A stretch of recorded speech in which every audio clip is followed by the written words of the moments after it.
Some analysis of this crazy market, because we've got China as a factor. We've got concerns they're going to raise interest rates and be damned sometime, maybe even later this month. All of that weighing on stocks. We have an update, but as Stuart pointed out in the last couple of hours, it has been halved from those earlier gains. What to make of that with Dave Maney? And we've got David McDowell, David Asman. David, ending with you, begin with you. What the heck is going on with all this volatility? Triple-digit swings that are routine. Well, we've had a market that's been ahead of the economy for about 6 years, and finally it's going in the other direction. A lot of people think that the market should more closely reflect the economy than it has been. Now there are questions about whether it's gone too far on the other side. But there's a load of problems out there. It's not just China. Canada is now officially in a recession. We've had 2 down quarters in Canada. We do a lot more business with Canada, by the way, than we do with China. And they're very commodities dependent. They are. And again, if you take the commodities out, it's probably not in a recession. But Stephen Harper, who's the prime minister, a conservative guy, has been the prime minister. Look at this. This is the difference between Canada and China right now. A lot of difference.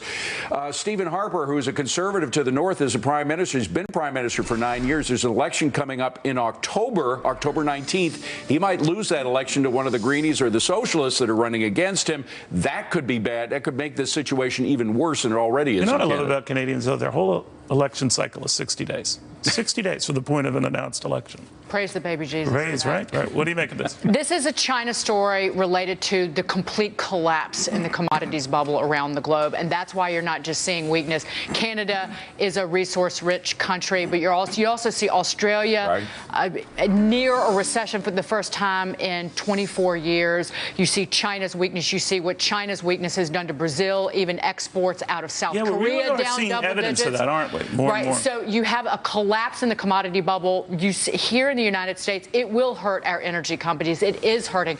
It will cause more job losses. You saw the Conoco job announcement earlier today. However, is our economy diverse enough and strong enough to withstand that? And the answer is yes. That's why the Fed will still likely raise interest rates between now and the end of the year. Let's say they do that, Dave. The Fed goes ahead and hikes rates. Would it happen in September?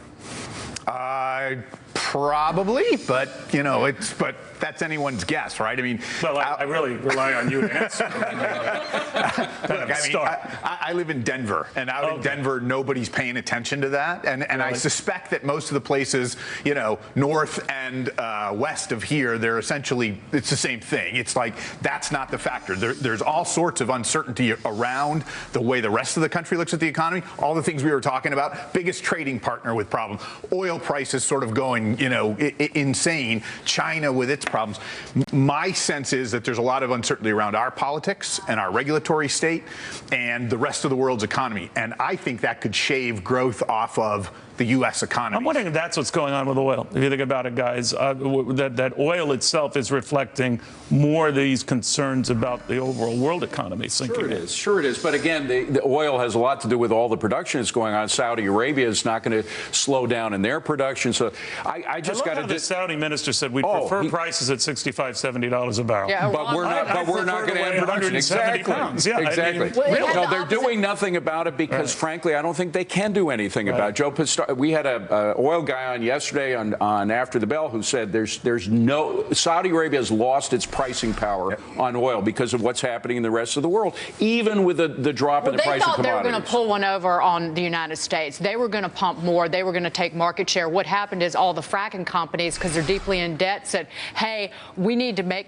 our debt payments, so we're just going to pump more and churn out more in volume. The inventory number that came out this morning, we have inventories in the U.S. that are about 80-year highs. So we are flush with oil, and that's why you see this. By the way, can I just say one thing about the Fed, which is I really doubt there's going to be any increase in the rate over the next year, at least till the end of this year, because the Europeans are about to pump out more cash, more euros, and that means the dollar's going to get stronger. So they are not going to raise rates. Maybe we're not all in bed together anymore. Maybe Draghi and Janet Yellen aren't, in bed having some tea together. Janet Yellen is scared to death of this market. She's not going to going to do anything to make it worse. You know what? It's not the Fed's job to bail out the I agree, speculators but Janet anymore. Yellen You don't want to get in the way of the storm, market. right? You don't want to get in the way of the storm. What wins out? We're going to get into this with Jeff Locke in a second here, but the lower gas prices that help consumers and that gets more spending money out there.